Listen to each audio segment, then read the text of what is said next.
अस्सलाम वालेकुम, welcome back to my YouTube family. कैसे हैं वो? फुली ठीक होंगे। तो अभी भी आपको मेरी आवाज़ से लग रहा होगा कि मेरा गला जो है ना वो ठीक नहीं है। पेन तो नहीं हो रही, लेकिन आई थिंक जो मैंने ब्लड की ड्रिप लगवाई थी ना, उसकी वजह से बलगम इतनी ज़्यादा हो गई है कि ना कभी जितना मर्ज़ी मेरा गला ख़राब होता था, लेकिन मुझे ऐसे ना बलगम नहीं हुई थी। आई थिंक पता नहीं वो जो मैंने ब्लड की ड्रिप लगवाई थी वो मतलब उसकी वजह से ऐसा हुआ है। बहुत ज़्यादा बलगम है और जब मैं सुबह उठती हूँ ना तो मेरे मुंह में पानी भी होता है और साथ में ब्लड भी होता है।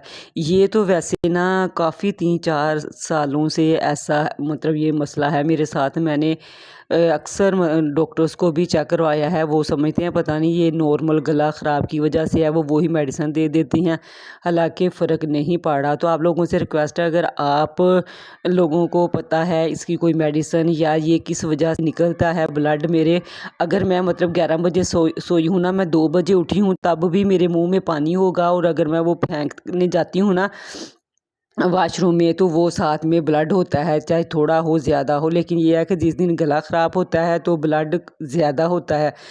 और अगर मैं फिर 2 बजे के बाद फिर मेरी 4 बजे आँख खुली है, फिर मेरे मुंह में पानी भी होगा और साथ में ब्लड भी होगा।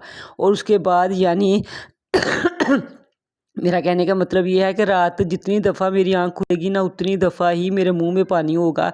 ये नहीं कि बस एक दफ़ा थोड़ा-सा हुआ और फेंक दिया और फिर बाद में नहीं। ये पता नहीं 4-5 सालों से मेरे साथ ऐसा हो रहा है और कभी-कभी मैं बहुत परेशान हो जाती हूँ।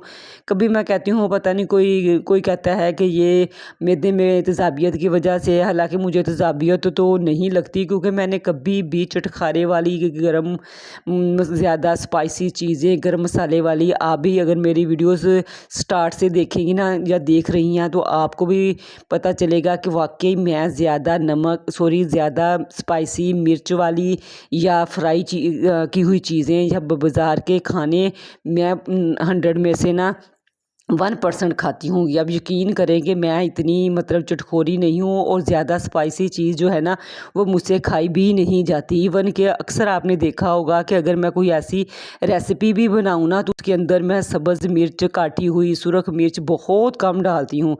इस वजह से मुझे नहीं लगता कि तेज़ाबियत हो। वैसे भी अगर तेज़ाबियत हो तो वो मैदे में जलन वगैरह से कुछ फ़ील तो हो ना, ऐसा कुछ भी नहीं होता।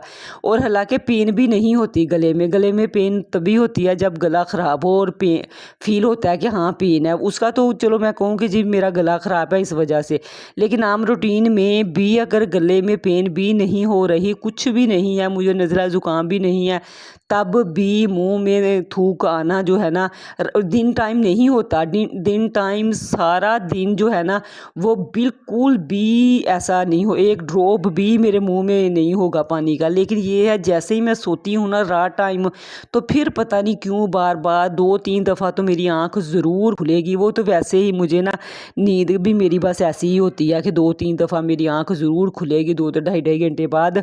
लेकिन ये है कि मुंह में थूक भी होगा और साथ में ब्लड भी होगा। प्लीज़ अगर आप में से किसी को पता हो तो मुझे ज़रूर कमेंट्स करके बताइएगा। तो यहाँ पे सुबह बना रही थी ब्रेकफास्ट, फिर ब्रेकफास्ट में बच्चे रात ही कह रहे थे मम्मा हमने ब्रेड खाना है, क्योंकि मबीन की भी थोड़ी सी तबीयत ख़राब थी तो वो चिड़चिड़ा सा हुआ है, पता नहीं उसे गर्मी हो गई है मेडिसिन की वजह से।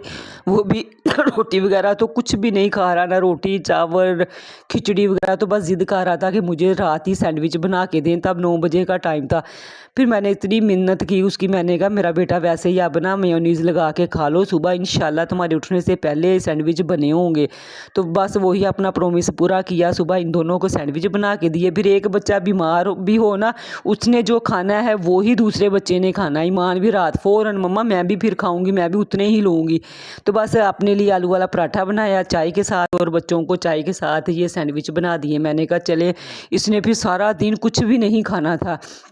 हालांकि इसकी डाइट माशाल्लाह अल्हम्दुलिल्लाह सही थी, मैं खुश थी कि अच्छा खाता है। लेकिन ये 2-3 दिन से इसी को बुखार है ना, वो तो चलो खैर है, इसे बुखार था, बुखार की वजह से शायद उन्होंने बलगम की गर्म मेडिसिन दी है, उसकी वजह से ये ना जूस वाली चीज़ें खा रहा है या ऐसे ना चटखोरे वाली चीज़ें। लेकिन फ्राई चीज़ें ये तो मैं बिल्कुल नहीं दे रही, सैंडविच ब्रेड वगैरह ऐसे ज़िद करता है तो वो मैं फिर इसको ना दे रही हूँ कि चलो कुछ तो खाए ना। तो आज भी इसी वजह से ना मैंने इसको फिर बना दिया। तो ब्रेकफास्ट करने के बाद वही रूटीन वाइज सफाई किया। सफाई जो है ना वो मैंने बाद में की है, क्योंकि मैं भी आजकल सुबह नमाज़ पढ़ने के बाद इतनी मुझे नींद आती है कि कुरान पाक भी मैं सम टाइम कहती हूँ चलो 9-10 बजे जब दोबारा आँख खुलेगी ना तो फिर मज़े के साथ पढ़ूंगी, क्योंकि मुझे होता है कि धक्का लगाने का क्या फ़ायदा है, मेरी नींद भी आ रही हो और आपका दिल भी ना करे। तो चलो नमाज़ तो एक फ़र्ज़ है ना, वो बस पढ़ लेती हूँ, फिर बाद में सो गई। फिर जब उठती हूँ अगर बच्चे नहीं उठे, नींद पूरी हो गई या फिर वज़ू करके मज़े से कुरान पाक पढ़ती हूँ।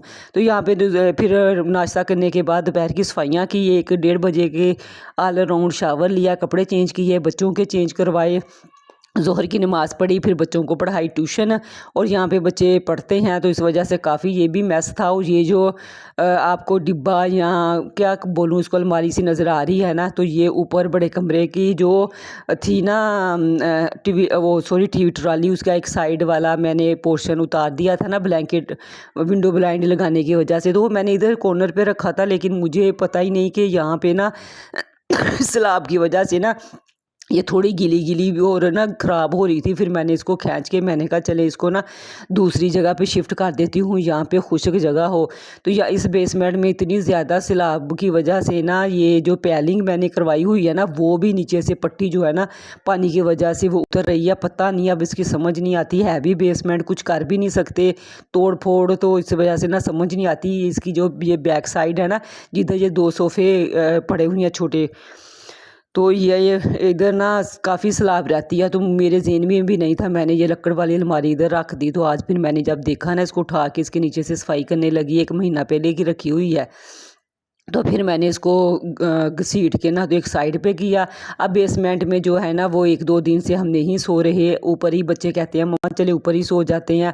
तो फिर ऊपर भी ना अल्हम्दुलिल्लाह पंखे की हवा बिल्कुल ठीक होती है, तो इसलिए ऊपर ही अब ना सोना स्टार्ट कर दिया है। तो मैंने कहा चले आज टाइम है तो मैं क्यों ना अपनी अच्छी सी बेसमेंट की सफाई कर लूँ। अब तो बस ये चारपाइयाँ जो है ना वो भी मैंने उठा के बेसमेंट का जो दूसरा पोर्शन है ना उस साइड पे रख दिया। अब तो ये ना रोज़ बिछानी है ना रोज़ इनको उठाना पड़ेगा। तो बस यही है, बच्चे इधर ट्यूशन पढ़े और उसके बाद 1-2 दिन बाद जो है ना वो झाड़ू लगा लेती हूँ। अक्सर सीढ़ियों से ही ना यहाँ पे ना कचरा वगैरह आ जाता है जब बच्चे पेंसिल शॉर्प करते हैं या कुछ भी है अपनी नोटबुक्स से या रफ रजिस्टरों से पेज फाड़ के फेंक देते हैं।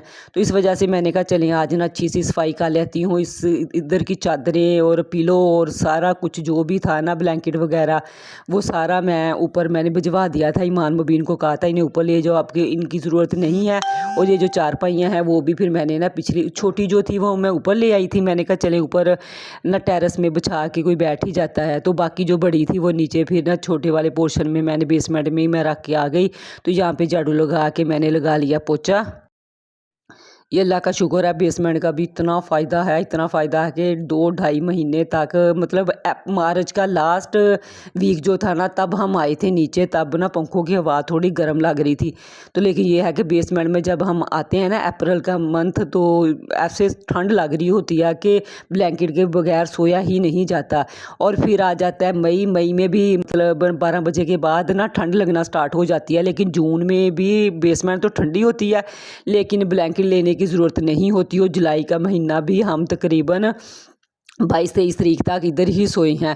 लेकिन अब ये है कि फिर ना थोड़ी थोड़ी हबस फील होना स्टार्ट हो गई है। और कुछ यहाँ पे सैलाब की वजह से ना रात को नमी की वजह से स्मेल भी आती है वो सैलाब वाली। तो बच्चे कह रहे थे मम्मा अब ऊपर ही सो जाया करेंगे, ऊपर भी पंखों की हवा जो है ना वो ठंडी आती है। तो मैंने कहा चलें फिर ऊपर सो जाया करें। भले बेसमेंट का काफ़ी फ़ायदा है, बहुत ठंडी होती है अल्हम्दुलिल्लाह। 2-2.5 माह 3 माह हमारे बहुत सुकून के रात को गुजरते हैं यहाँ पे, दिन टाइम भी फारिग, ट्यूशन टाइम भी। तो लेकिन ये है जहाँ पे फिर ऊपर नीचे आना जाना, ऊपर काम नीचे फिर आना, फिर ऊपर का काम आके करना, तो ये थोड़ी सी मुश्किल होती है। रात को भी बच्चे 3 बजे से 6 बजे इधर पढ़ते हैं, फिर रात को जब उन्हें पढ़ना होता है फिर नीचे आके बेचारे अपनी वो नोटबुक्स ऊपर लेके आते थे क्योंकि अब ऊपर सो रहे थे ना 2 दिन से। फिर मुबीन रात कहता मम्मा अभी आए मेरे साथ, अभी हम ना बस ऊपर ही ले आते हैं अपने बैग वगैरह। मैंने कहा नहीं अब रहने दो, बस एक नोटबुक ले आओ जब काम करना है। दोनों को मैंने बोला। फिर इंशाल्लाह मैंने कहा कल मैं ना सारी चादरें वगैरह सारा कुछ जो है ना समेट के आ जाऊंगी। और चादरें भी ऊपर ले आई हूँ। अब इंशाल्लाह जिस दिन मशीन लगाऊंगी ना ये ऊपर के बेडों की बेडशीट्स वॉश करने के लिए, तो फिर इंशाल्लाह उनको भी धो के रख दूँगी। यानी अब ना 3-4 महीने जो है ना वो बेसमेंट को अल्लाह हाफिज़ कह आए हैं। वहाँ पे सिर्फ अब ना बच्चों को सिर्फ पढ़ाया करूँगी 3 से 6 बजे तक या 6:30 जितना भी है, और बस फिर सारा दिन वहाँ पे ना जाना होगा, ना बैठना, ना उठना, ना सोना। क्योंकि अब तो आपको पता है कि मौसम ऐसा स्टार्ट हो जाएगा, बल्कि हो चुका है कि पंखों की हवा अल्हम्दुलिल्लाह ठंडी लगती है। अगर नहीं भी लगती ना तो चलो टेरेस में कभी आ गई, कभी मतलब ना अब नीचे नहीं जाना, अब बेसमेंट की ज़रूरत नहीं है कि हम जब वहाँ पे जाके सोएं। तो बेसमेंट की सफाई की, और फिर तकरीबन 6:30 पौने 7 का नहीं, हाँ 6:15 का टाइम था। मैंने कहा मगरिब की अजान होने वाली है, ईमान जा चुकी थी सपारे पे। मबी नीचे अपनी दादो के नीचे घर चला गया था, उधर कज़न के साथ खेल रहा था। तो यहाँ पे सुबह ना कपड़े धोए थे मैंने अपने और ईमान के, एक दिन सारे मुबीन के धो लिए थे, आज ईमान और अपने। तो वो मैं कर रही थी फोल्ड। मैंने कहा चलो इस्त्री प्रेस करके तो ना ईमान इतने पहनती है ना मैंने तो कभी भी प्रेस करके नहीं कपड़े पहने जब से गर्मी आई है। हाँ ये है कि जब कहीं जाना है ना फिर प्रेस करने हैं, वरना मुबीन की पैंट शर्ट्स है वैसे ही उसको दे दी। हाँ अगर उसका कोई कपड़ा प्रेस करने वाला है ना, वो ज़रूर उसकी शर्ट वगैरह करती हूँ, क्योंकि उसने नमाज़ पढ़ने जाना होता है, बाहर खेलना होता है। और ईमान को के भी ऐसे ही कपड़े होते हैं कि इतने प्रेस करने वाले नहीं होते, लेकिन अगर होते हैं ना तो उसको कहती हूँ कि बगैर प्रेस के नहीं पहनने कपड़े। क्योंकि फिर ना ये होता है कि बच्चों ने बाहर अंदर आना जाना होता है। मेरा क्या है, मैंने तो घर रहना है, अगर मैंने बाहर जाना भी है तो मैंने फिर बाया पहन के जाना है। हाँ अगर किसी के घर जा रही हूँ, कोई मिलाद वगैरह पे अम्मी के घर, फिर मैं प्रेस करके पहन के जाती हूँ।